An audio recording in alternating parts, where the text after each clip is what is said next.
This is Eric Beyer of Old Vine, Texas, a new winery tasting room featuring 100% Texas wines from wineries all over the state.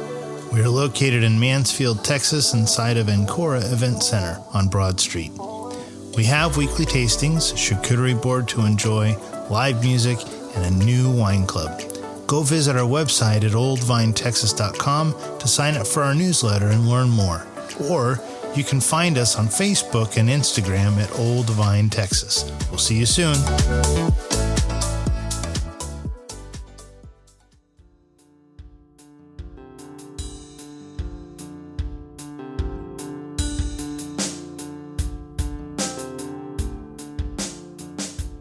Welcome back to We Know Texas Vino. This is a part 2 of a series of Walt and Nicole. And Fore and August. And for our ranch. Mm-hmm. And also this is episode 100. Woo!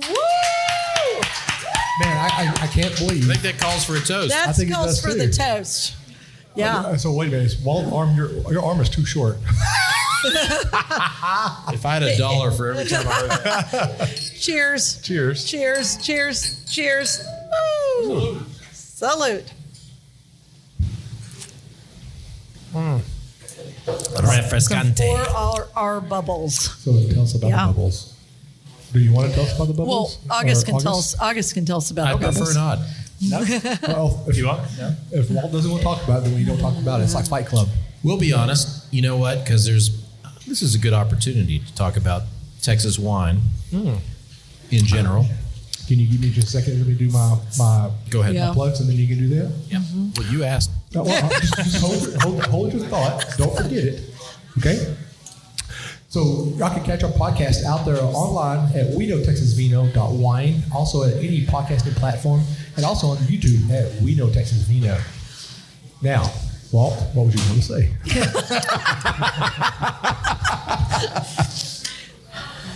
This is a good opportunity to talk about Texas wine. We're talking about our bubbles. I'm going to say what a lot of Texas winery owners want to say in response to some other Texas wine owners. Oh, no. As long as you're honest about where you got your grapes and where your wine comes from, you ought to be able to buy grapes anywhere and sell any wine you make. And we make all the wine we sell except 2 wines. Okay. We buy sparkling from California, Rack and Riddle. Mm-hmm. They do a great job. Fantastic. Well, and I think you could go one step further, and August can expand on that, and that is they have a formula for us. Oh, we have we buy special curated whatever. But I'm just saying, I don't think it ought to be illegal to sell wine in Texas that you make from California grapes or somewhere else. As long as you're honest about where you get your grapes and where you make your wine. We make the vast majority of our wine here from Texas grapes. So all I heard from you was like it should be illegal to make wine from other countries. And then all I heard was wah. August, why don't you take it over? Well, he's digging a hole over here. So our sparkling wine in particular, like he said, it is one of 2 that we do not produce in-house. And this one in particular, we don't produce in-house because it's a very specialized process, very specialized equipment, very expensive equipment. Mm-hmm. And its own winemaker for sparkling wine. Yeah. Yes. Depending on your extent, how much you produce. So it's one of those things for small wineries, small producers. It's not feasible to do it yourself. So, and we find that this producer over in California, this sparkling wine house, produces phenomenal stuff at a great price. Mm-hmm. And so it just makes sense. Well, okay. and you have to, we need bubbles. Everybody needs bubbles. We need bubbles for a variety of reasons. We do weddings on the property. It's hard to have a wedding without bubbles. I mean, most weddings have bubbles. We also offer. I bring some soap and water. Yeah. We also offer. Just dismissed me there. We also offer, the opportunity for you to book your private event at our place. And so lots of people want to come. They want to celebrate their birthday or they want to celebrate their anniversary. And, bubbles just are caused always for celebration. So. Exactly. Now, let me ask you a question. Have y'all ever heard of Elisa Christopher in High? Yes. I actually, when I went down to the Hill Country back in February, we stopped by her tasting room, and she's got some phenomenal stuff going on. Great tasting room, great person, knows her stuff. And that was the first time I learned that she's doing sparkling wines. Do you know she was the first winery in Texas who actually had the riddling machine? Everybody was sending their wines off to California. Did y'all know that? Just for riddling, you mean? Mm-hmm. No, I didn't know that. She was the first one to do Met the Champion Wall. Yeah. Well, I want to mention that. But. I want to propose that you erase the last 30 seconds. And I think on your podcast, when you reproduce it online, you should start this line of question with, riddle me this.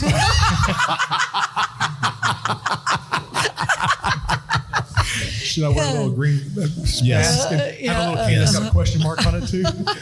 You're color my hair red also, like Jim Carrey. What? Oh, what? Oh, she says what hair? Your mom said what hair? I was going to color Walt's hair.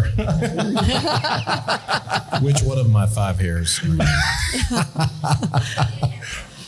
Well, it's everybody love sparkling. It doesn't matter where you come from. Even if you don't even drink it, a lot of people like it because they want to hear the pop of the cork. For sure. And that music to my ears coming out, the little smoke that comes out with it, the carbonation that comes out with it. What is that? There's actually a technical term for vapor.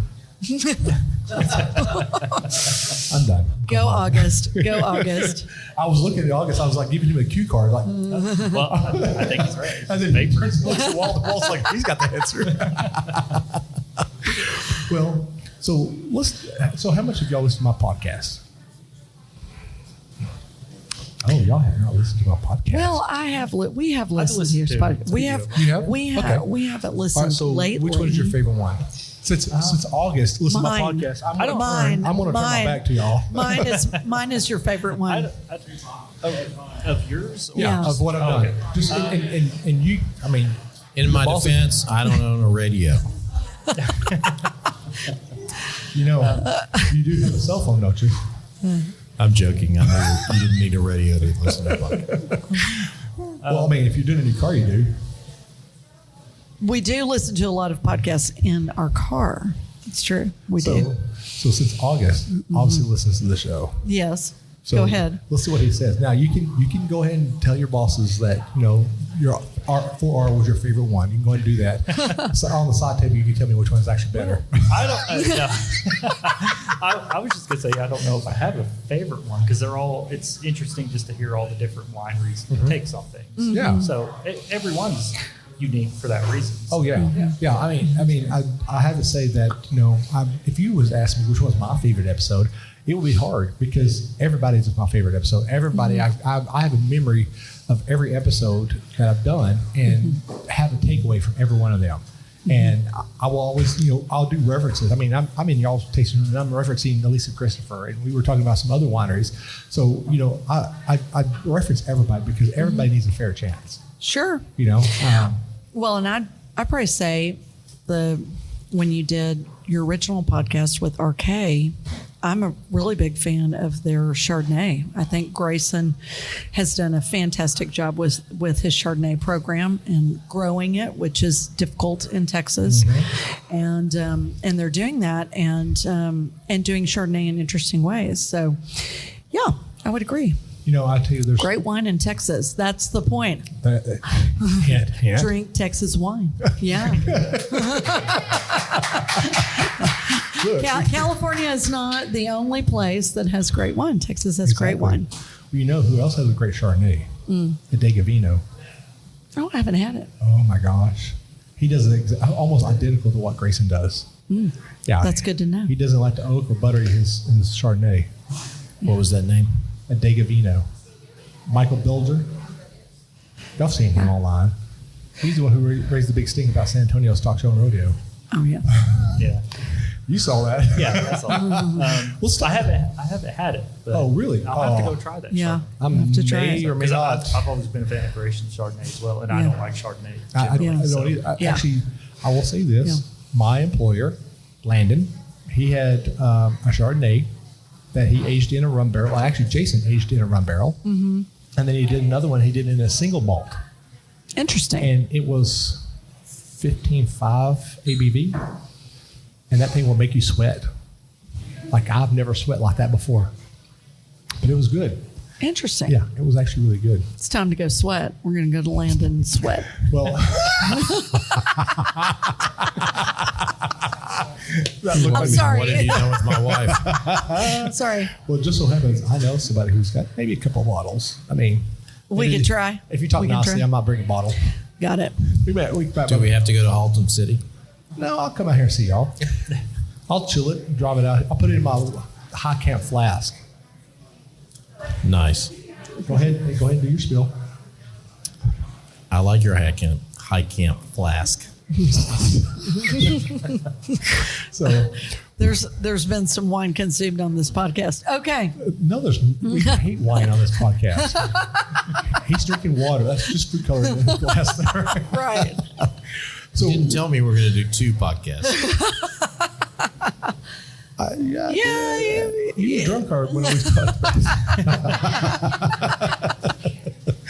So while we're talking about Texas wines, before we get into the next set of questions here, so August, we're going to start with you, since you're the winemaker. What is your one thing, if you had to pick in the Texas wine industry, that you love the most about it? And I know there's a lot.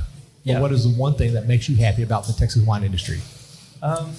Well, there's a lot that kind of goes hand in hand that makes it great. A lot of it's just that it is a growing industry here in Texas. I think we're kind of at that adolescent stage as an industry. But because of that, you have a lot of innovation going on, which is always great. Right. You have people learning that in the last few years in particular, realizing that if we want to make great wine in Texas, which now there's a lot of great wine in Texas, we can't follow necessarily the same traditional ways of doing it as like France or even California, because everywhere is different. Right. So Right. you have to adopt different ideologies. Yep. So that's what I love about it right now in this moment, is that there's a lot of that innovation going on. Oh, yeah. So to address Texas in particular, how you're going to create world-class wines. Oh, yeah. So that's great. And then in general, just the camaraderie. Because as a whole, it's not very confrontational between wineries. They're very cooperative, as Walt mentioned on the last episode. We, especially up in this area, we try to work with other wineries to just transport. And if I'm needing like some sort of supply and I realize, I'm out, but I need this, and I can call up any of the other few wineries in the area and say, hey, do you have some of this? Can I come over? And they're more than happy to let me have it. Same goes. If one of us needs something, and we all help each other out. You know, Rusty from Breaking Bud actually has a word for that. Y'all know what that is? Tell me his word. Cooperation. Cooperation. So you're cooperating with each other, but you're still in competition with each other. Yeah. Yeah, that's very true. That's very true. He coined that word, and I'm trying to what is it? Trademark it. But Rusty told me no. I'm sure he did. He wants that credit. I know he does. So, what about you, Nicole? What do about you me? like about Texas wine? Texas, even just the viticulture side of. Well, the viticulture side for me, that's not really my love. The growing, that's really Walt and August. I'm more. No. You guys I'm say more that. the selling. I'm the selling end. I'm the marketing end of Texas wine. That's what I bring to the table. And nothing else. in the business. Walt has a whole different look on his face. Like, no. No, I don't. No, it's you and your mom. Your mom is the great boss. Oh, She Nicole is. may be dressed in green, but it is not the growing that she does. Well, and the fact that you brought in his mom boy. into this whole thing. Yeah. Suzanne, really, for many years, not so much in the last, I would say, year to 2 years, but she was the one really in charge of the vineyard from the beginning. That was her passion. Walt's mom was the vineyard. And so we used to call her the grape boss. You want to add to that? Asking Nicole what she thinks about growing grapes is like asking the owner of a Birkin bag what they think about tanning cattle hides. It's just not the right question. It's not. That's It's all the right. wrong end of the chain.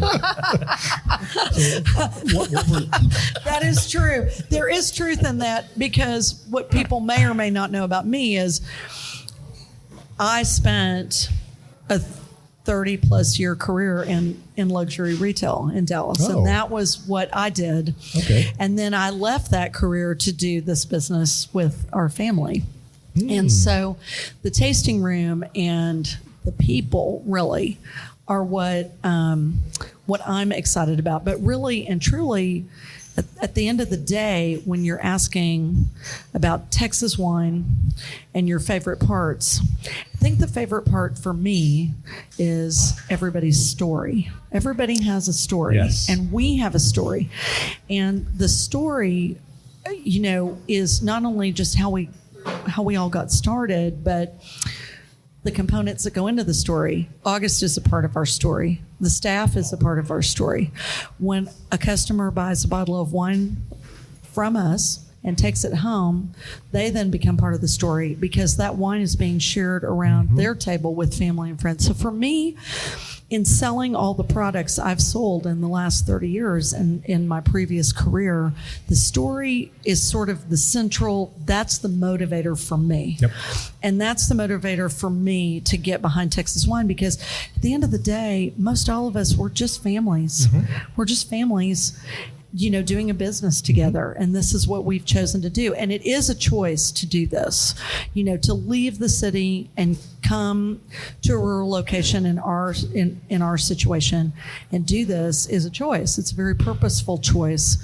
And one that, we're really happy with. We're happy that we did that. But everything, I had a girlfriend one time tell me, Nicole, everything you've done in your life has led to this moment. And I was like, that seems so strange. But now, almost 10 years later, it is really true. All those things that I did in my previous sales career, so many of those principles apply and are really, really important when you're running your own business, and for your family, because that's why I'm doing it. I'm doing it for our family. And that right there, we're going to end our show right there. That just summed everything up right there. The end. Good night. Well, it is true. And then we'll play the That's for me. Star Spangled Banner now. All right, Walt, it's your turn. But hold on, wait a minute. I do want to make a comment. How do you feel about Walt's mom being involved with the vineyard? Oh, it's great. She's so cute. She's the one that got it off the ground, which is arguably the hardest part. Oh, yeah. Is establishing. You better believe it. Well, she did. Some people, I'm not going to name names, that has to have mom involved in everything. I'm just giving Walt a hard time. And he's just going grinning. He's looking at me. I'm going to flatten your tires before you leave. I love you, brother. I give you a hard time. Likewise. I'm glad, but I'm scared now. You made me spending the night in a campsite if he flattens your tires. Well, I got two other people with me also. Yeah, your mom's looking at you right now I going know, like I'm this. not making eye contact at all. I am not making eye contact whatsoever. Yeah. So, Walt, what about you? What do you love about Texas wine, industry? Well, Besides drinking it. I like the same things that they like. I mean, they got to answer first, so they took all my answers. But I really like I love the relationships we've made with other wineries, all our local wineries around here. I really like. I mean, they're all good, such good folks, and they're all in it for the same reasons we're in it for. It's been fun. It's been fun. Yeah, being, it's been a good time. in a fledgling industry and all figuring it out kind of together. It's been fun. Yeah. I think the fact that it is less cutthroat or just another business, I like that. I like that it's kind of out in the frontier and we're doing a new thing that not everybody's doing. I really like that. Yeah. And it's a much different business I was in before. It's the hospitality business. You're trying to make people happy. You want people to come here and have a great time. Right. And I like the fact, and I don't know if this is so unique about Texas, but our architect, Gary McKibben, who owns Red Caboose, when we first started, he said, Walt, you're gonna like being in the wine business because unlike being a professional practice, the great thing about the wine business, when people come to you, they're on vacation. They want to be happy. Yep. They want 99% of them want to like your wine and give you. They want you to succeed, and I think that's the great thing about being. I don't think that's necessarily unique to Texas wine or to the wine industry at all, in particular. But I think it's true about the hospitality business, and people really want you to succeed, and they're happy to be here, and they want to be in a good mood, and that's great. And that's different for me than what I'd done before. Right. Being an IT person, you get up, you put your clothes on, you go to work, you sit behind a desk, and you do the same routine day in and day out. With wine, you get up and you're like, crap, my feet still hurt from yesterday. That's right. retail. Yeah. My feet and my back. My feet and my back. I gotta get here. What do I have to do today? Oh, I have to go crawl into a tank today and clean it. I gotta sanitize it. Oh crap, my steamer just went out. Now I have to figure out how I want to do it. Oh man, I'm out of a sanitizing solution. Now I got to figure out how to do that. Man, what am I supposed to do with all this rest of this leftover, skins from being pressed? Every day in the wine industry is not the same. Exactly. There might be a couple of days where it ends up being the same, but for the most part, it's always a different day. And sometimes you wake up and you're like, oh God, I got to do this again. In my world, in my IT world, I'm like that sometimes. I get up and like, oh man, I got to do this again. But in the wine stuff, the wine industry, even doing my podcast, there's no telling who I'm going to talk to. Right. And it's never the same. There's no 2 episodes the same, except for episode 99 and 100. Yeah. Is Walt going to insult me again? Or I'm going to insult Walt. Fair enough. Touche. By the way, if no one's ever noticed this, notice there's the number 1 on top of Nicole here. And then notice that there's a 0 on top of the wall. All the ladies are applauding that the number 1's over my head. I love that. We all know who's in charge. So great. Looks so great. So, that's funny. Oh, you did? Did you make sure? If I'm going to get insulted, I'm going to need some of that Roussan. Oh. Okay. Here, it's, yeah. Well, did you want to pour for yourself? Yeah, you got an empty glass. Yeah, me too. Where's your glass at? Right here. Oh, you want to drink out of that? I'm just going to drink out of that. Oh. Yeah. Well, here's one. And then when it comes back this way, I'll fill my glass up. Okay. August, why don't you tell everybody about our Roussan? Okay. Since we're pouring it. Yeah, you should. We source our Roussan from a Texas High Plains grower, the Birch family, outside of Muleshoe, Texas. They're about an hour, 40 minutes, 2 hours north of Brownfield, which is the major growing region. That's where arguably 75% of Texas wine grapes come out of.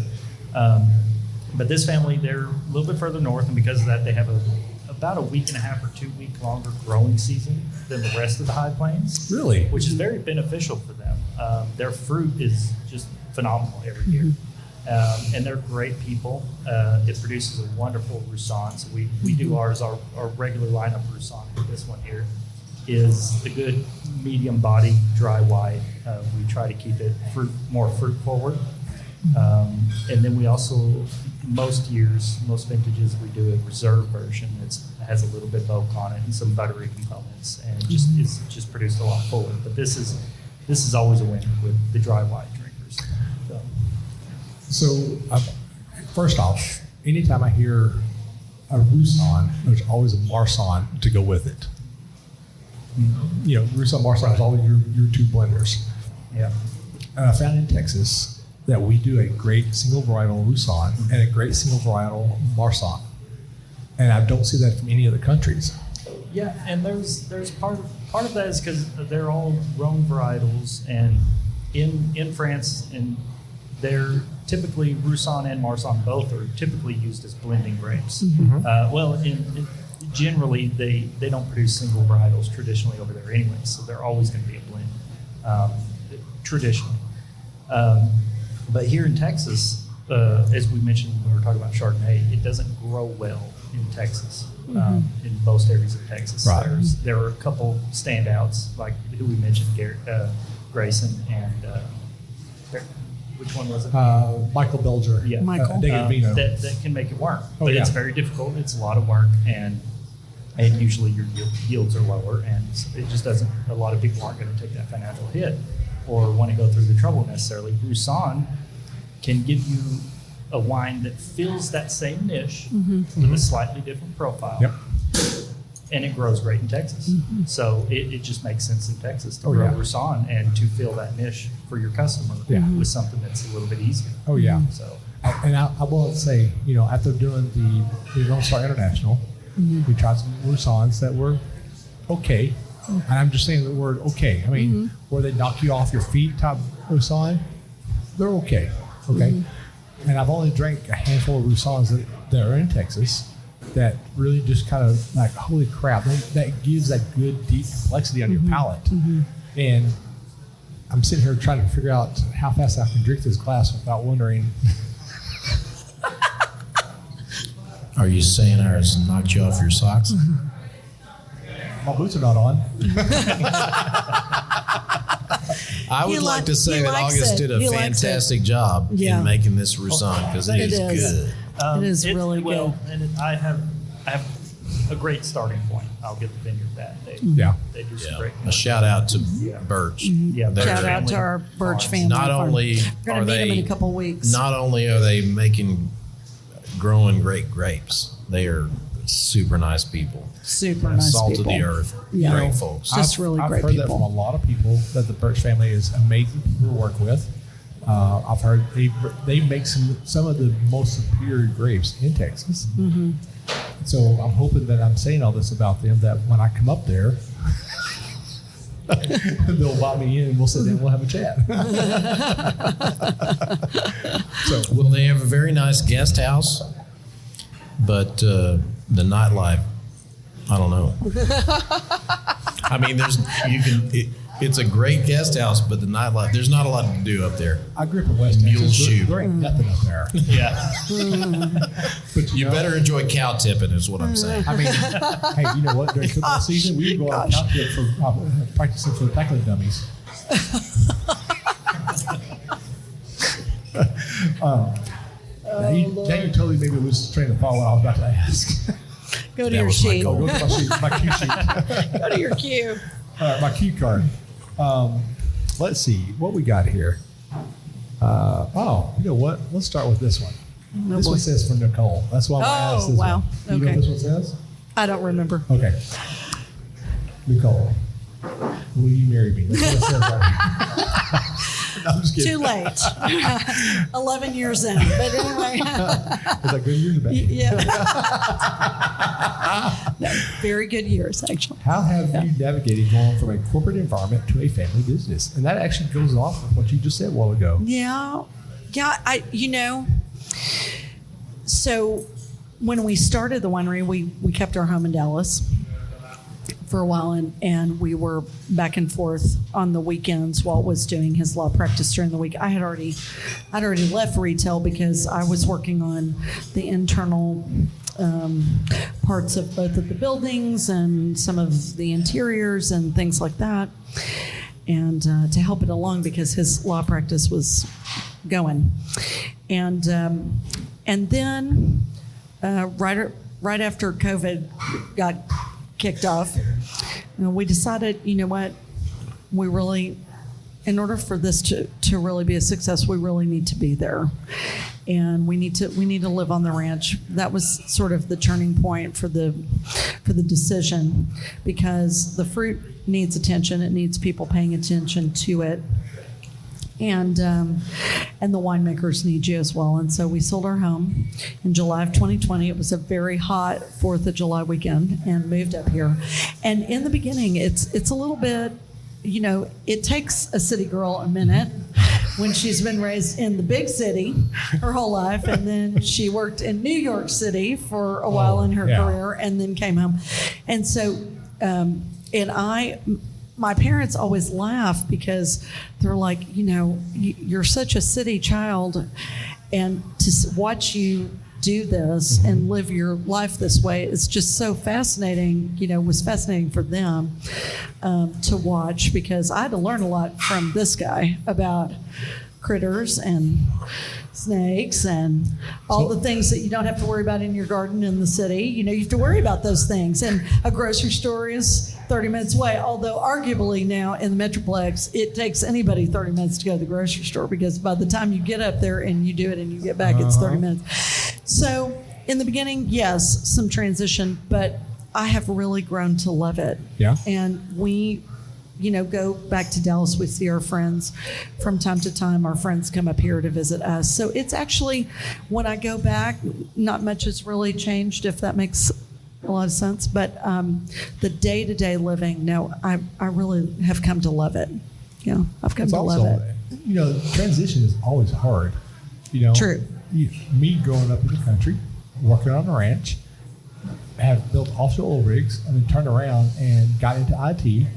It was a big transition for me, because it's going from being outside in the sun and getting sunburnt, and making sure your eyes don't watch the well, and getting your eyes sunburnt. Which, if you never had that done, that is not something you ever want to get done. I'm sure. All I'm going to say is, imagine having glass broken in your eyes. Ouch.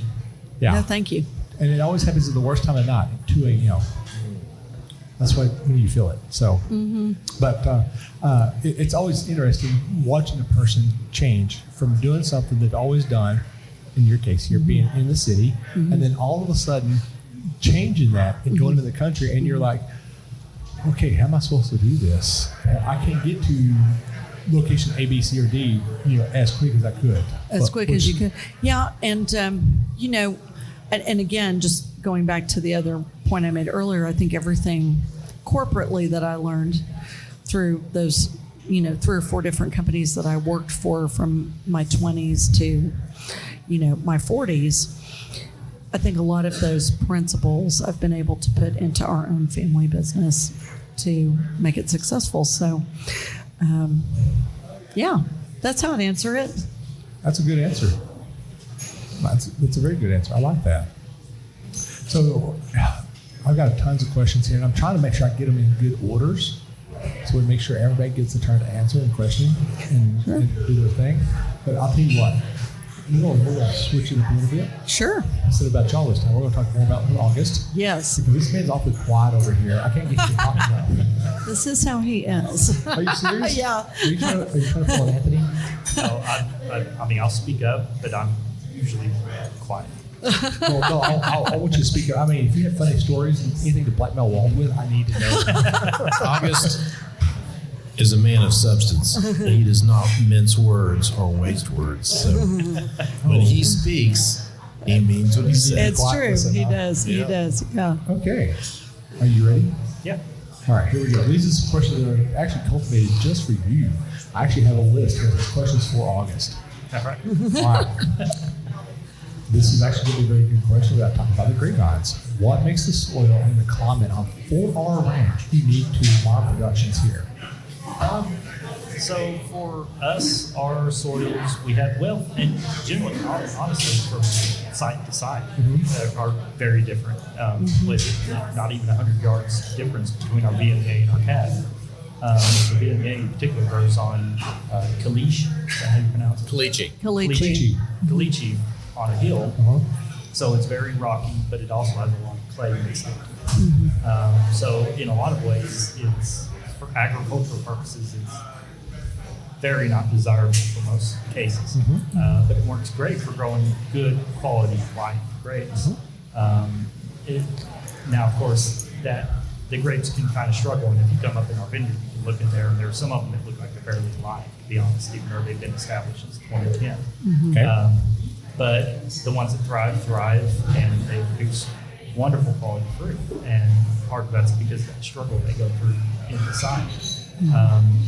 And being on that hill and also protect them a little bit from frost, which is very beneficial to DNA since it early does. The cab, on the other hand, it's on a gentle slope that's a lot more fertile because it's caught a lot of runoff from the ridge over however long. So it's a lot more fertile site than the VMA. And that's actually one of the things we struggle with a bit because it's combined with the fact that the rootstock and the clonal varietals that were recommended at the time, it overgrows. So we fight that all the time. And that's one of the reasons we've actually stumped everything and retraining and going to a management program going forward, which is to combat that because it is too fertile for the plants themselves. But generally, the climate in general for our site is very good because of the valley. So we get a very interesting microclimate. So even down the road over at Blue Ostrich or a little bit further over to Arcade, they're very close to us, and in some ways their soils can be similar. Right. But our microclimate's so much different because even though we're kind of in this small valley, we're in this kind of offshoot valley from the Red River, where the vineyard is. So, whereas they're down in the main valley, so it's a little bit different dynamics for the weather. Right. So ours will ripen a little bit differently than theirs do. For better or worse, you could argue on different varieties. But it gives you something different than somebody right down the road. So and this is a good segue into this next part, talking about AVAs. Yeah. We have AVAs for reasons because of soil types and weather patterns and just the different terroirs. That's right. In fact, are y'all familiar with Kiefer Saul? You familiar with Kiefer Saul? Vaguely. Vaguely.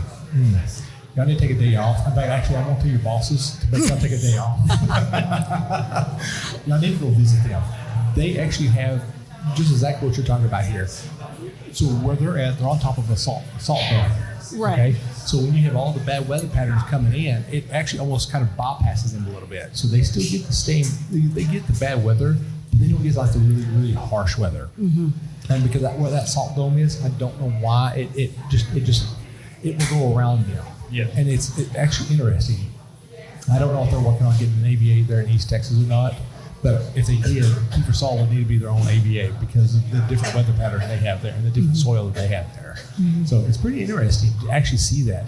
And actually, when people come into the tasting room, I tell them, you can take a vineyard literally side by side, and they may have two different soil types. Yeah.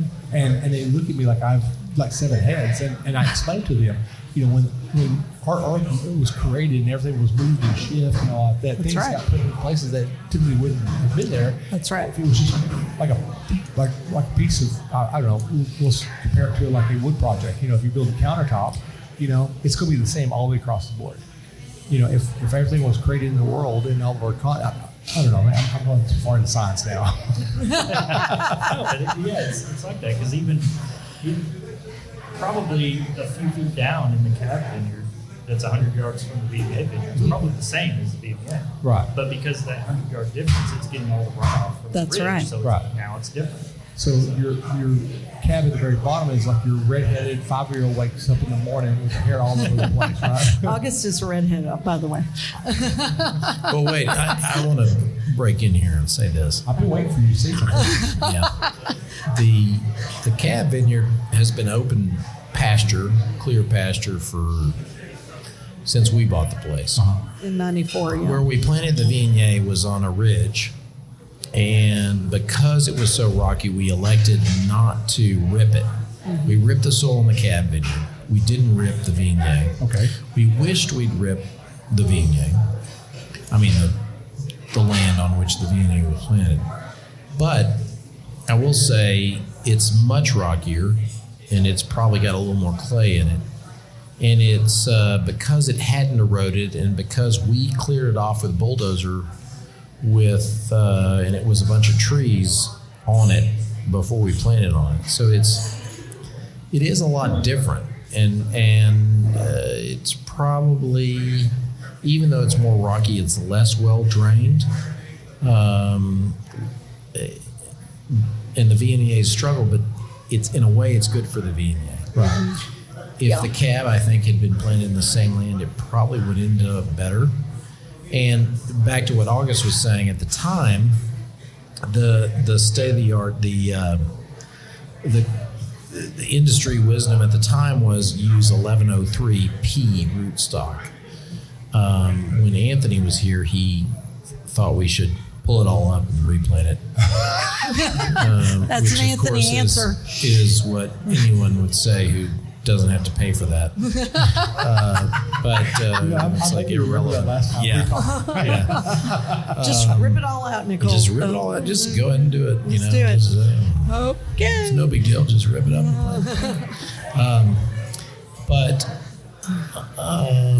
Michael Cook advised us to stump it, and we're trying to coax it back into a usable vineyard. Yeah. But our Viognier we're very happy with. If we had to do it again now from the very beginning, we'd use different rootstock. Yeah. So live and learn. I mean, we may end up doing that. We're going to try to. August and I have been working together to try to figure out exactly how to deal with it. Mm-hmm. We're hoping we can get it back into good productivity without actually tearing it all out, because the grapevines are beautiful. I mean, they're 3 inches diameter, 4 inches diameter. Yeah, I'm they are so gorgeous. The trumpets, and I was like, holy cow, those are I mean, They are vigor beautiful. is good and bad. On the one hand, you got vigor, you got healthy, thick grapevines, and on the other hand, they're too vigorous. So, I don't want to replace them. It's our last option. Yeah. So so what we're doing now, like I said, we're trying to adopt a new training method for the grapevines and a heavier management program to keep that vigor in check. Okay. And allow them to basically get them back into good production and quality as well. Because even before we did this, when they were producing, even volume wise, which the last couple of years before we did it, they weren't producing great volume for 2 acres. Wow. But they were producing good fruit. But if you were to produce a cab from that fruit and bottle it and try to sell it as a cab, people go, "This isn't a cab." If you didn't tell them what it was, they go, "Oh, this is good. This is a good wine." They're trying to market as a cab. It was just not there. Interesting. So that's what, after the couple years of the struggles of that, combined with it seemed like our yields went down the last few years consistent. So we, like you said, we talked about it. Michael Cook recommended, "Well, why don't you stop and just try to restart?" So that's what we did. Because it was that or pull it up. Well, I mean, I did see coming in, I did see some vines chopped down. I mean, let's be blunt about it, Oh yeah. I mean, it's Like- I was looking at them and I was like, why did y'all do that for? Now this answers.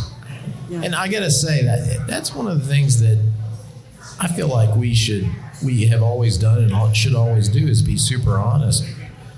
I mean, on the one hand, we'll say our Viognier, incredible, awesome, perfect place for growing grapes. I'll be the first to say, cab, no. We've struggled. We used the rootstock that was state of the art for this area at the time. If you asked any Texas AgriLife viticulture advisor what rootstock you should use, they would have said that, and they did, and that's what we used.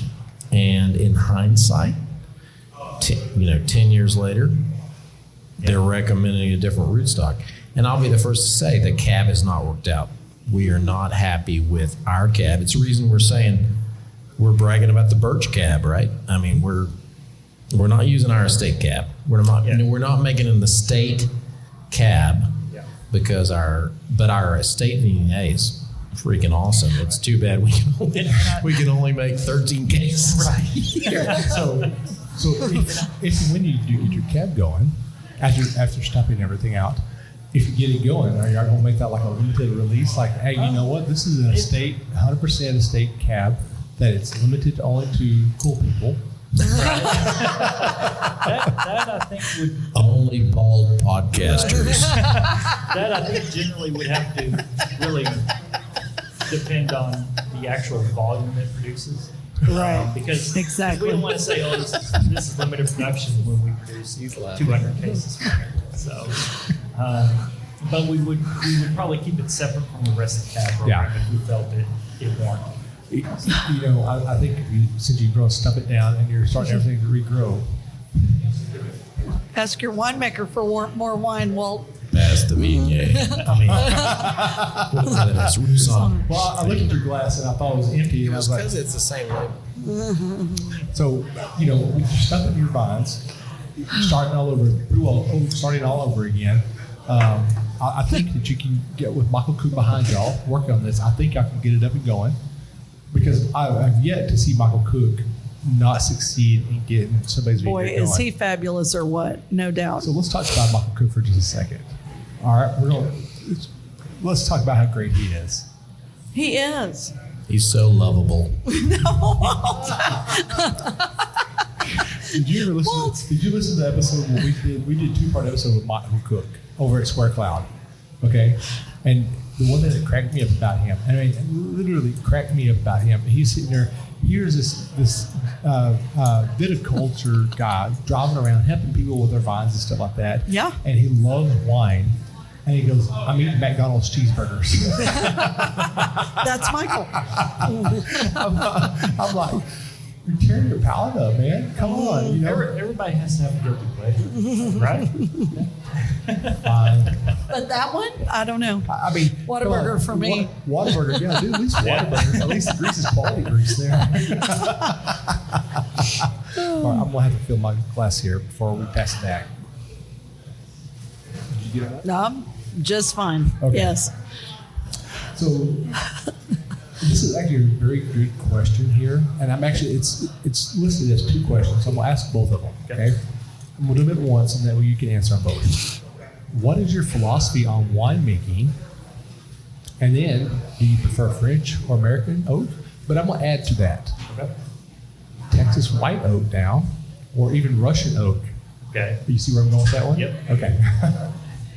So I'll begin with my philosophy. So in broad terms, I look at winemaking as a craft. Okay. I see myself as a craftsman, not an artist. And I say that because I see them differently. Mm-hmm. Artistry, you're trying to make something into something particular, and with no real, not necessarily applying a particular technique to it. Whereas a craftsman, you're applying technical capabilities, technical knowledge to achieve a stylistic goal. So that's the way I look at wine, and that's how I see myself as a craftsman. Okay. Because to me, you look at a lot of modern art, let's be honest, and there's some of it that's very clearly what artists would define as art, but there's no technical quality to it. Yeah, I mean, So I look at winemaking the same way. I mean, modern art, a toilet on a pallet is not art. Yeah. A banana duct tape to a wall. I mean, so I'm just saying. So that's how I see it, and so I see myself as a craftsman. That's my philosophy. That's how I approach it. Is I'm going to approach winemaking depending on the particular varietal, what the end goal is. So what we have to work with. Can we get to this, or what do we need to adjust? And then I'm going to apply my technical knowledge and ability to achieve that. So that's my basic philosophy. And then along with that is, well, why are you doing that? It's because, first of all, I enjoy it. Second of all, I want to produce products that other people enjoy. Right. Getting back to what Nicole said earlier, you want your what we produce to become part of somebody else's story, Right. What they can enjoy on a family reunion or enjoy with a friend they haven't seen in 20 years. Right. Stuff like that. You want something that is somebody is special enough to somebody that they want to enhance a special product for them. So that's my philosophy on wine. Mm-hmm. So I'm going to say 4 words. Okay. El vino e vivo. Are you ready for this? Sure. The wine is alive. That's right. Well, I want to say in no. response Oh, to boy. August to answer that I am impressed and knew that we have a winemaker who can actually distinguish between artistry and craftsmanship, because that is what makes August August. That's right. 100%. Thank you. He deserves Go a ahead, round take of a bow. applause. Take a bow. That is what He separates. deserves that. He That is what deserves separates an exceptional winemaker from just a winemaker. that. That's right. And it's why we're delighted to have him here. Thank you. All right, your night's done now, man. Yeah. You can go home, pop your collar Yeah. now. Time to spike the football. And then tell them that you had 20% pay raise. There, yeah. And you have it all recorded on audio. But seriously, I think he's that worth the thoughtfulness alone in that answer explains why his wine is so good and why he's here and why we're delighted to have him here. Yeah. I think I didn't hug you, man. All right, so then it goes to the second part now. Yeah. All right, so it literally says on here, do you prefer French or American oak? But I added the Texas white oak because now that's becoming a thing. And then there's a couple wineries that are using Russian oak. Right. So I'll start out by saying I don't necessarily have a preference for one over the other. Okay. It's completely varietal and stylistic oriented. So generally, like say with our cab, I prefer a heavier French oak component. So we generally will do like an 80% French, 20% American oak balance on our cab. Now Tempranillo's the opposite. We favor American oak over Tempranillo. Okay. And again, that's just because of stylistically and for the varietal, that's what we find, or I find works best in those situations. So I don't necessarily have a preference for one over the other. It's just what's going to be best for what we're trying to do with the wine. And when it comes to Texas white oak or Russian oak, I've never had any experience with Russian oak. We do have some barrels in our barrel program that are Hungarian oak, which are interesting. When we first got them, they still had, I think they were second use. So we got a couple like for third and fourth use out of them. Now they're all classed as neutral, so you don't really see much of a difference out of them. But they kind of fall stylistically in their effect on the wine right in the middle of American and French oak. So they're more economical than French. So it makes sense when you use them. I have not used Texas white oak. I would love to. Who was that? So- It was Benny Branch. Yes, yeah. They I just read their released that. article. Yes, you saw that. I got Yeah. excited. Yeah, I'm not I was going to like- lie. I got excited. But technically, August is kind of obscuring what he told me, which was in his ideal world, he wants alternating French and Hungarian staves, and one hogshead to be in Texas oak and the other hogshead to be Missouri oak. That's his ideal barrel. But nobody will make this transnational barrel for him. I'm going to correct a little bit here. Wow. We can't find a cooperage that meets August high standards for his multinational barrel. If you cannot do this right at this level right here, I do not want your barrels. August he's too modest. He's trying to obfuscate what he really wants. He's He's a little red right now. If you actually look, he's kind of red a little bit. He's embarrassed at my joke is what he is. But I will correct one thing. I'm a little bit less particular about the barrels on that mix. Anthony was very particular. He wanted that mix on every barrel. What I'll say is I actually want to mix it in barrels because I want the option come time when we're getting ready to say, okay, what barrels are going to make the batch for bottom. I want the option to say, not that barrel because it's too different out of line with what we're trying to go for. Well, if you have every barrel that's the same and they're just alternating the differences of what you're trying to do in the same barrel, you don't get enough variety. I misspoke. Yeah. Right. I just want to clarify. So what I will say, there is truth to what he's saying in the fact that he's like, I'm going to clarify this with you. He wants That's to be the attorney. Yeah, let's That's get the back attorney. to That's he the wants attorney. Neapolitan ice cream, but Yes. he wants it in a strawberry barrel, a white barrel, Yes. a chocolate Yes, barrel. that's He doesn't want a Neapolitan barrel. So I'm trying to get you that 20%. I'm trying to get you the 20% raise. You just lost that. That's a T-shirt. Yeah. Oh, the 20% raise in the T-shirt. No, Neapolitan barrel. Yeah. Exactly. Neapolitan We need to make that. barrel. That's But yeah, it's I want the Or variety, bombsicle. but I want them kept separate Right. until time. So again, it gives you the options to say, okay, that didn't work out. So yeah. So James Hanger in his, I don't want to say infinite wisdom. I like James. I love James. James is a really great guy.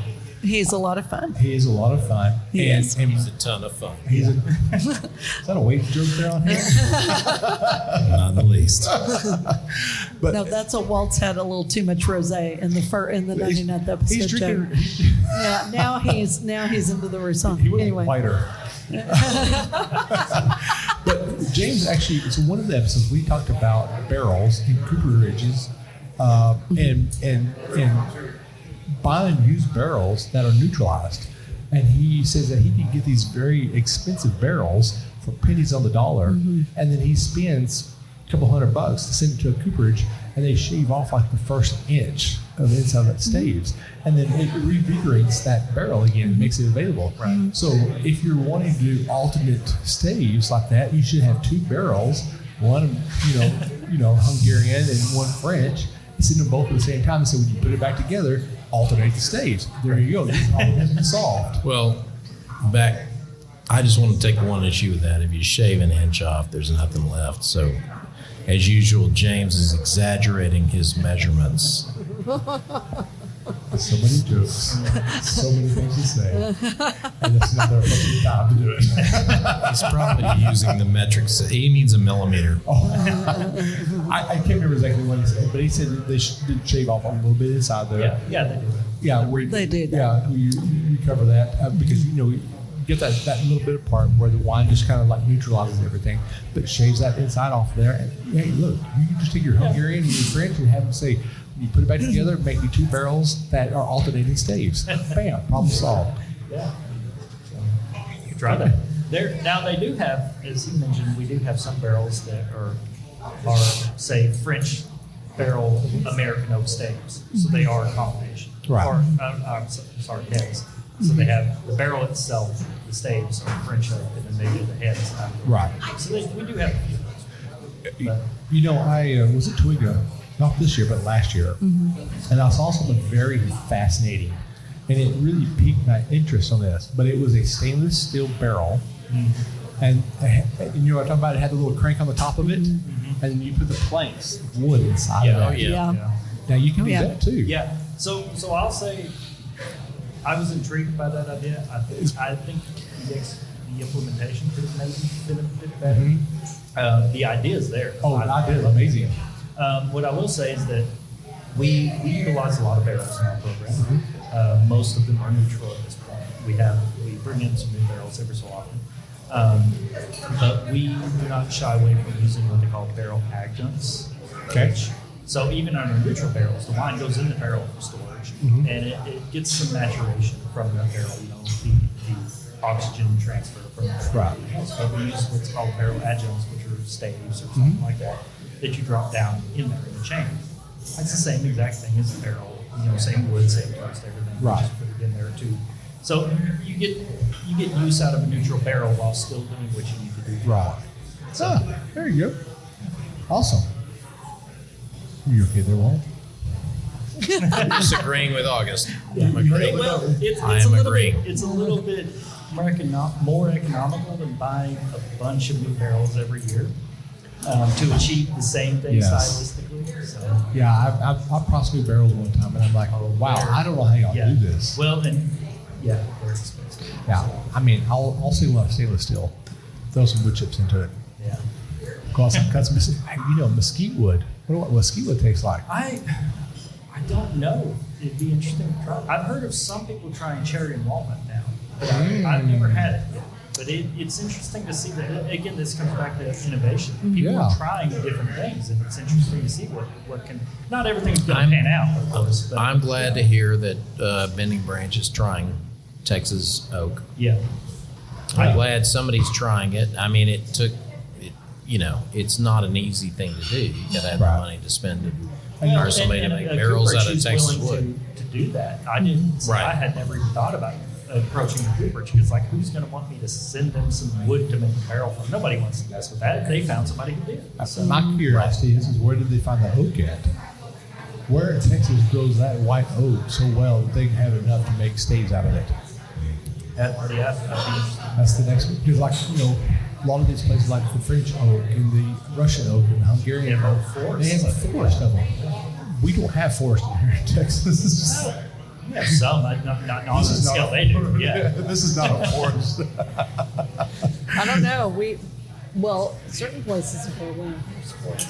Well, and then the other thing though is they generally you have to have like mature oaks. Yes. You can't have like scraggly. Yeah, it needs to be like 40, 50 years old. Yeah. Mm-hmm. Yeah. So, but yeah, I'd be interested to try out one of those barrels at some point, just to see what kind of difference it makes. So here's actually a really interesting question, and I'm kind of curious about this one too.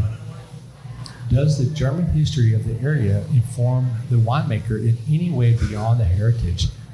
And that's a pretty in-depth question there. Yeah, and when I saw this question, it's the one that I really had to think about a little bit because when I first became interested in winemaking, of course, my German heritage growing up in this area, I was like, okay, let's grow some Riesling. I want all this. And you learn more about wine, the Texas wine industry, and what you can do. And it's like, oh no, that doesn't make any sense at all. Right. Don't do that. But that's the case anywhere. German immigrants come over to a place, they don't do it exactly the way they did it where they came from because if it doesn't make sense, it doesn't make sense. So the way I look at it is I feel like in our area in particular, the German heritage has it brings a lot of attention to detail, quality, and just work ethic. That's kind of what our heritage has brought through in this area, and that's what I try to bring to the winemaking in general. So it's more of the work ethic, the philosophy side of it, as opposed to we're not going to plant Riesling out here, and I'm not going to produce a Riesling wine necessarily because it's not the great environment for it. Right. So, but again, those heritage understandings and qualities that get passed down. Yes, I apply those to every facet of my life. Okay. Nice. Well, we're starting to come to the end of this 100th episode, and I still can't believe we're doing a 100th episode. So amazing. Congratulations. What I would like to do, I still have a ton of questions here, and we may have to come back and revisit a lot of these. Yay! Just because they're so tough, so much questions here. A lot of these are really good questions, and we probably need to kind of lay them all out, a little organized. But what I would love to do right now, if y'all are okay with it, I hope you're okay with this, is I have a microphone set up right next to my producer over here. Mm-hmm. Yes, sir. Well, there was some questions we really wanted to answer. Oh, which ones? I mean, wait a minute, she hasn't circled on her Can sheet. you hand me your list? Or one of you hand me? Yeah. Well, I was trying to answer the questions as the conversation was flowing. Yes. And we had some good flow there. Well, one of the questions we had was how have the awards won by Fore contributed to elevating Texas wine and in turn elevating Fore? Oh, that's it. We wanted to talk about okay. This is y'all show. I want y'all. Yeah, and that ties in with a couple of other questions. We wanted to talk about, in particular, one award we won was the best dessert wine in the United States at the San Francisco Chronicle. Okay. And International Wine Competition. Yeah, and the reason that we wanted to talk about that one because that answered a couple of questions. Number one, it was probably the biggest award we've ever won, and it was also the most enjoyable tasting event. Nicole and I got to fly out to San Francisco and pour wine as a result of winning that at the out on the pier in San Francisco. Okay. And that also led to us getting invited by the Texas Department of Agriculture to fly up to New York and pour wine at City Winery. At the City Winery in New York. Okay. For a press, the Texas Department of Agriculture organized a Texas wine tasting for the press in New York. And it was interesting. It was a little surprising. We were glad we got invited. But so Nicole and I decided to take the wine up there, but also wrap it in with a trip to the Finger Lakes wine region. So we traveled around the Finger Lakes and went to a bunch of wineries, which is great. And we bought a bunch of wine, and which we always do. We buy a bunch of wine. We own a winery and we buy other people's wine. Absolutely. Particularly my favorite varietal, Cab Franc, which we can't really grow here or enjoy here, but we bought a bunch of that. Anyway, we ended up in New York City, and we poured wine along with a few other Texas wineries at the City Winery in New York. It was organized by the Texas Department of Agriculture, and it was a lot of fun, but it gave rise to one of the other questions about the funniest. The funniest event that we've enjoyed as a couple since starting the winery, which ties into this. Yes, ties into this, which was they put us up, or they allowed us to stay. They got us a room block at the Arlo Soho Hotel. Arlo Soho. In downtown. In downtown Manhattan. And it was very close to the City Winery of New York, where we got to pour the wines for the New York press. And it was a tiny little room. The bed was up against the window. Whoever slept on the king mattress next to the window had to climb over the other. The restroom wasn't really a restroom. It was a little glass partition with an open ceiling. So whoever was using the restroom, you could hear everything from in the room. And there wasn't a closet. There was a mini fridge, and then there was like a on the wall. thing on the wall. And so when we arrived at this, we had brought like 6 or 8 cases of wine. And then your girl, who travels with 3 suitcases, he is traveling with suitcase. I'm used to like space, right? 1 suitcase, 3 suitcases. Yeah. Oh, yeah. So in addition to the wine we brought for the pouring and the wine we bought for ourselves in the Finger Lakes with a couple of cases. Yes. So we've got 8 cases of wine in this tiny, tiny hotel room. It's like 300 square feet. It's like if you've been in IKEA and you've seen those little rooms, that's exactly what the hotel room was. Or maybe Japan. So we get in this hotel room and I look at it. And you like hearing things about people like this? Yeah. And so I told Nicole, I said, Michael Caine, when he was asked what's the secret to a happy long marriage, he said, well, separate bathrooms. And I said, I said, Nicole, what the secret to a divorce is? And she goes, no. And she goes, I said, the Arlo Soho Hotel. So I'm like, this is the secret to divorce right here, this hotel. Because it was the tiniest room ever, and you had to climb over the other person to get out. It was really funny. Anyway, so those are the questions you most wanted to answer. You need the answer to. Yeah. No, but it was fun, and in hindsight, we had a great time. Well, that's all that matters. Poured wine at the City Winery in New York, and we were proud to be there. As Nicole reaches over there and grabs his hand, says, I love you. Shut up. Or yeah, it could be telling him to shut up. You've been talking too long now. You're cut off. Anyway, I answered 3 or 4 of your questions. Oh, no, you're good. Well, I mean, it's her house, not his house. Always my house.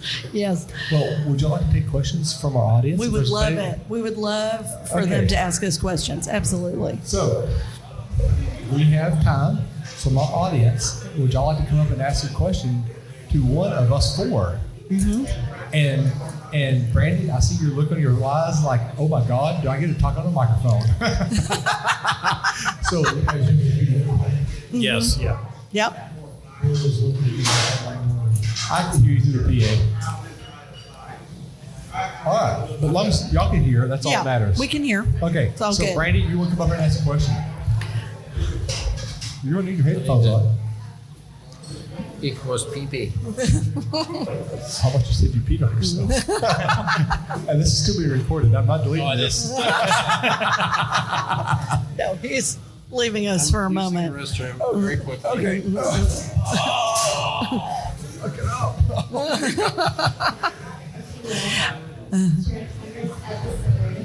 What's your takeaway from today? For you. Well, I didn't know this question. The question was, it's your 100th episode. What is your takeaway from today? Oh man, I'm putting you on the spot. Oh, That's a great. too high. That's a too great. high. That's a great question. That is it just for today's takeaway or for just the whole 3 years? Yes. Yes. Lance said yes. Yes, all of the above. Okay. All right. This is How are you feeling today?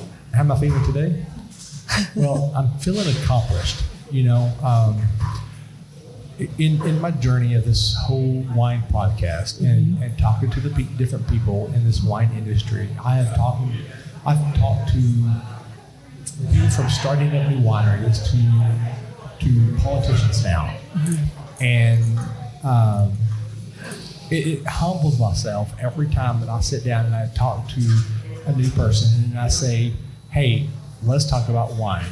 And let's talk about you. Let's talk about how you contribute to this industry that's still emerging. That we are right now where California was in the 80s. That's so true. Still trying to find our foothold, and we're finding it, and we're progressing, making things better. And in fact, actually, I was reading an article the other day how Texas wine industry is actually changing California's wine industry, and that right there, That's really that's big. a big deal. That's a is really big deal. Yeah. Considering that we, as a Texas wine country, starting out, we were going what California has done, and we tried and true tested what they had, and we found out we're like, we can't do this anymore. We have to find our own way of doing this. And it humbles me to be able to sit down and get to talk to everybody and get to hear their story about what they've contributed to the Texas wine industry, whether they are a vineyard manager or if they're a wine producer or a winemaker, or they are a tasting room manager. I get to talk to everybody and get to hear that story. And that right there alone is amazing. Amazing. And Yep. I want to make sure that these stories get shared, whether the tasting room is still open to this day or they close tomorrow. I want the story to continue to be shared because there are some really, really good winemakers out there. And it's sad to see that some of our future generations are not interested in it. And so if I can keep that story alive for the next generation, then so be it.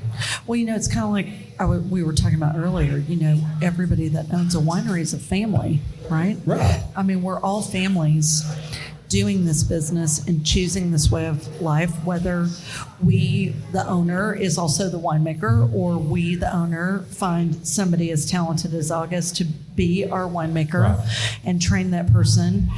And I think Texas is just on the cusp of becoming really amazing. And if you're not trying Texas wine, you need to try Texas wine. In fact, visit a tasting room.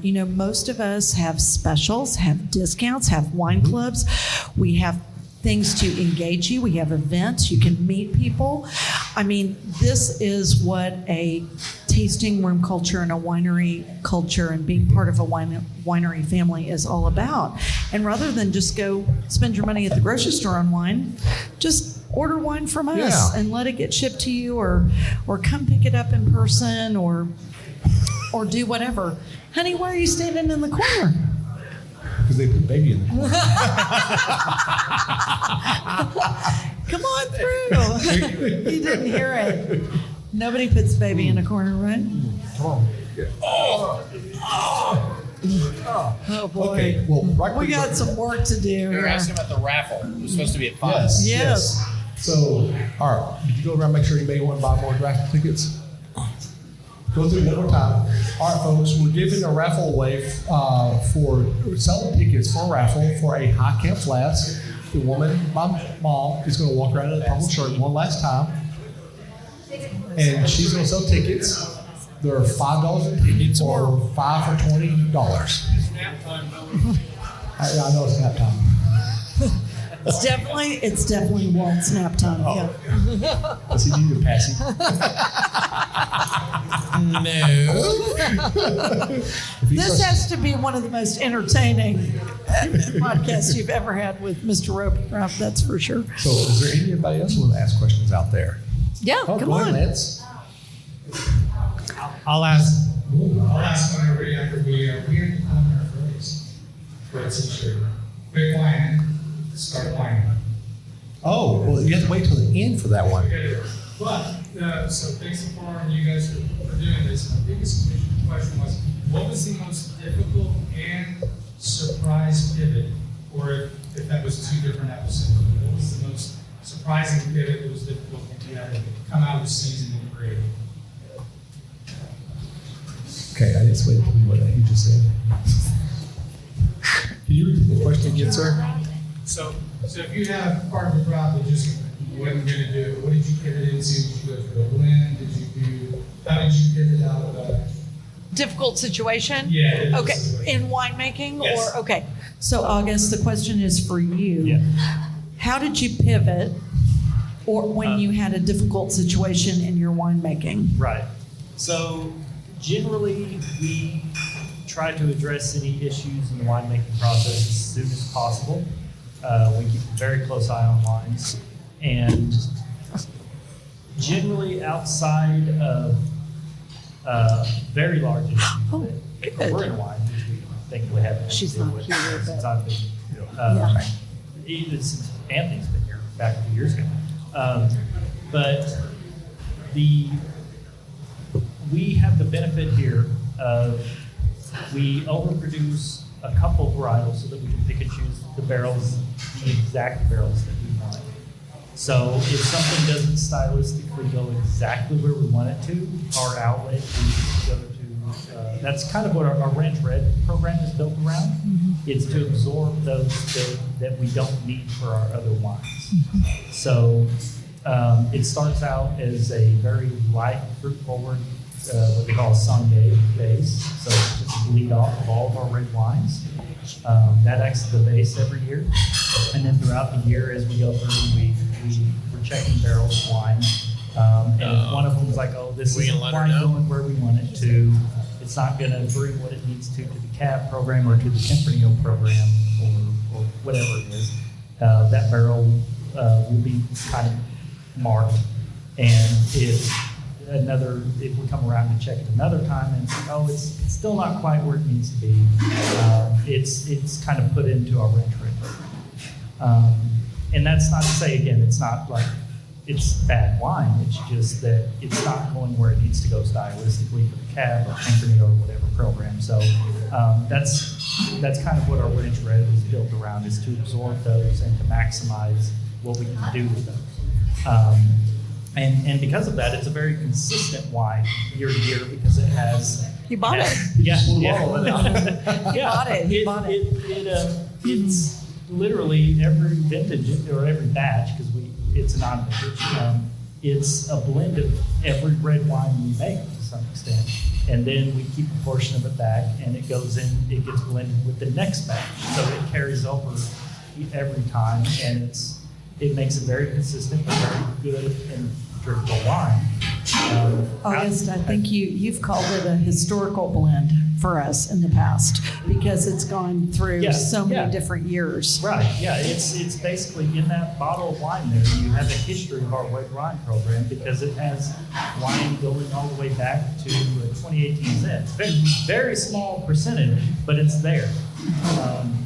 And it's because of the way we do it. And it's a way that we've come up with, and I give credit to Anthony Mosley, he's the one who came up with that, the idea for that program. It's a way to absorb those barrels that aren't quite where you want them to be and still make a great wine that people love. So, and it's not only a crowd favorite, the Ranch Red, but it's our number one best-selling wine. Yeah, it is. Yeah. All right. Anybody else got any questions you want to ask? Oh, we got one.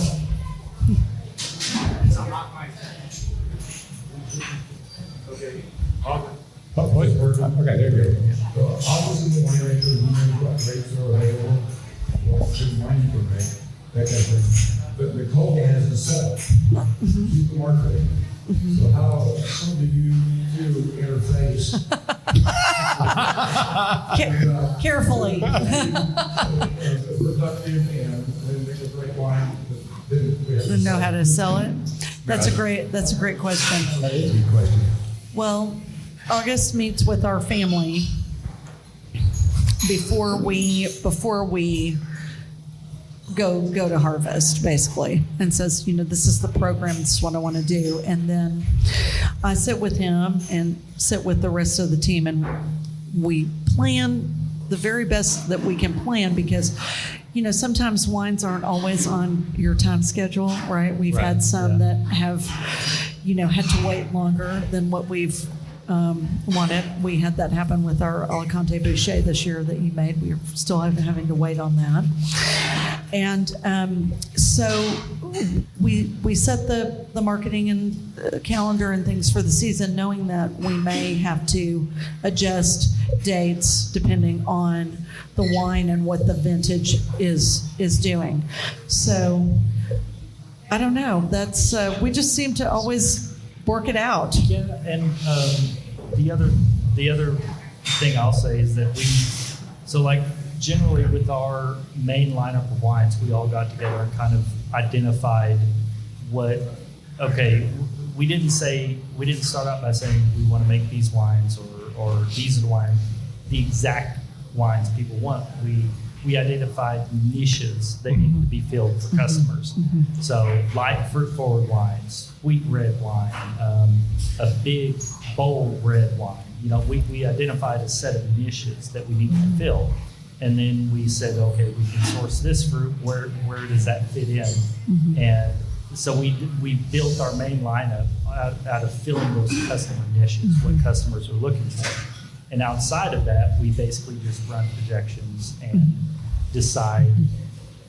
It's very difficult. There's a lot of educated guessing going on because, again, with red wines in particular, you're trying to guess what people are going to be buying in 3 years. So and There's a lot of forecasting involved. You do the best you can. So that's generally that's where it goes. And we come back to it every so often and say, well, is this wine hitting the mark for that, or do we need to pivot to something else? It's true. That's an ongoing discussion, but we find that most of ours kind of hit the target customer we're trying to build wine for. Well, August did a beautiful job with Giraldigo that we recently had through the limited production program for the club members.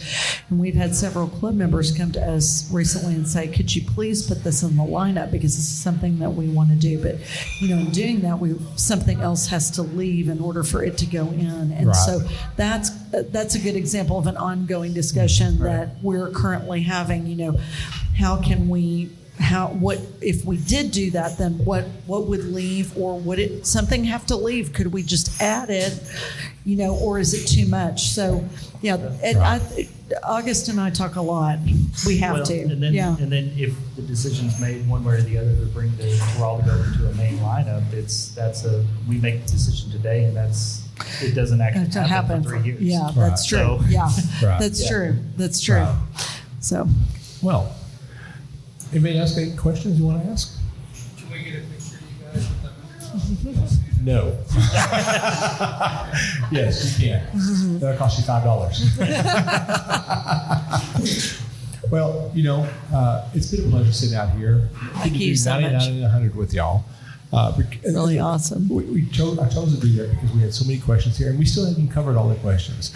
That's amazing. It's what I love about questions from y'all's members is they ask the really good questions that sometimes I get them over miss, and then on top of all that, we got enough questions here to do another episode.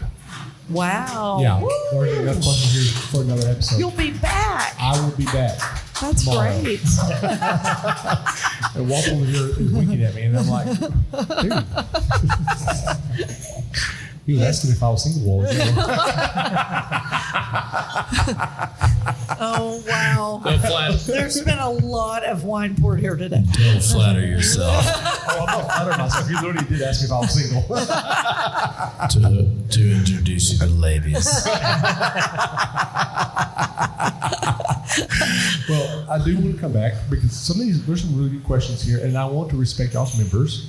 Thank so you. I do want to come back and do another episode with y'all to answer some of these questions. That's because great. They took their time, and I want to respect that. Okay. Thank you. So for all the members who submitted their questions for both Walt and Nicole, and for August, I'm sorry that I didn't get to all of them. We've had so much time that we had to cover, and what happens when you do these podcasts is that when your question gets asked, it generates another question and another thought, and sometimes it takes you down into a rabbit hole sometimes, and those are usually some good questions, and we want to make sure we provide all the adequate information possible, and so good questions. We want to do this again, so we may have to revisit this before harvest. That'd be great. We would love to have you back that soon. Wow, it sure is. It's always here quicker. Then we're ready for every year. So let's it's like school for let's kids. talk about one thing about harvest right quick. All right. So what are y'all's feelings with all the rain that we've got this year? Because last year, okay, let's talk about last year first. We got rain all the way up until right at the end of May. And then it got hot, and grapes got very, very plump, and a lot of vineyards didn't have to water as much. Yeah, and on top of that, it like you said, it got hot all of a sudden, just right off, from nothing to there. To hot, and the grapevines shut down when that happened. Yep. They actually stopped photosynthesis, so they weren't ripening for a while. And we had vineyards who we check in with them regularly, especially at that point when we get in the growing season. And a lot of them were saying, well, they're just not ripening. We're just going to have to just keep waiting. And then finally, later in the season, they had a week where it finally cooled down just a few degrees. And all of a sudden, everything was ready at once. Because that's all it took. Was those grapevines all of a sudden, it's cooled down 5 degrees. I'm going to kick back up and finish. And everything was ready. It's stuff that's typically harvest is typically 1.5 2 weeks difference. We're ready in the same week last year, and it was a lot of waiting around, and all of a sudden, it's go time, and everything's at once, and so it was crazy. So what were you asking about this year? Yeah, so let's talk how we feel about this year, because we're in June already. We're the second week of June now. And it's raining still raining, and it's so it's. Right now, especially here in our area, checking in with some of our vineyards over in High Plains to see what they're looking like. Everybody seems to be thinking it's going to be a pretty good harvest again this year. But honestly, you can't say until you get to the point how we can't say right now. It looks kind of similar to last year, but you can't say it's going to turn out the same, because what made the difference was the heat when it happened and when it cooled back down. So unless that exact thing happens again, it'll be different. That's right. And I know this year was really, really bad on hail. And I know a lot of vineyards took a lot of hits. There Even was some, here, yeah. RK had baseball size hail, and I until they showed me a picture, I could see that on television, but I had never seen that. Right. Yeah. Yeah. But yeah, it's luckily our vineyards haven't seen a lot of damage from it. We've been, our vineyard growers have been very fortunate this year. But I know some of them, even especially in the High Plains, got hit hard by hail this year. And our vineyard here has been okay. Yeah, we've been very fortunate. So hopefully for good growing season, then. Yeah. As soon as it'll stop Knock raining. on wood. Just let's We stop got to raining. get the Viognier out before the raccoons get to us. Believe me, if I have to post night guards, I'm going to do it. Hey, The problem is I got that an they AR. Yeah. No. Kill all the red. No, Walt. Shh. No. The problem is that they like the fruit exactly the way we like the fruit. Because they Yeah. don't touch it before No. until it's They'll be up. out. They'll be up like. They will.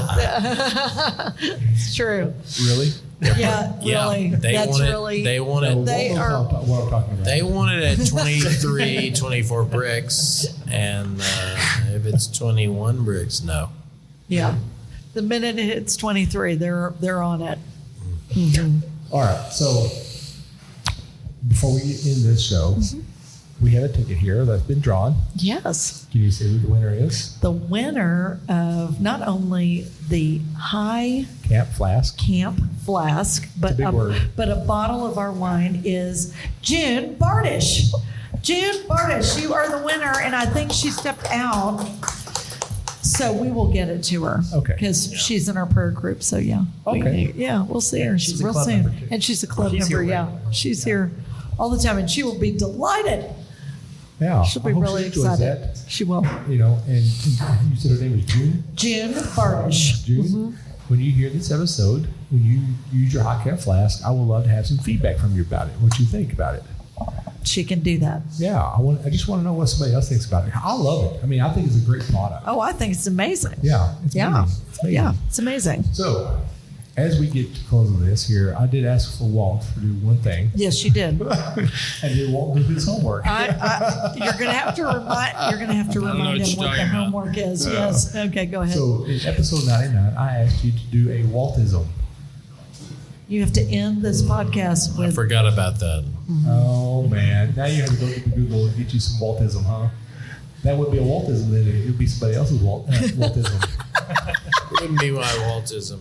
I think my response about the hotel was a Waltism. what was your you want your Waltism to be the Arlo Soho Hotel is a reason to get divorced? Yes. Okay. That's not a Waltism. That's really not a That's not a Waltism. Waltism. August, do you have an ism? You're the winemaker. You have a quote. Everybody has a quote in their life that they quote all the time and say, "This is what my mantra is." I don't really think I have to. Okay, I'll end it. We do, okay, here it is. Are you ready? We do not remember days. We remember moments. You know, that is amazing. And I'm going to hold my glass up to that right there. That is an amazing moment right there.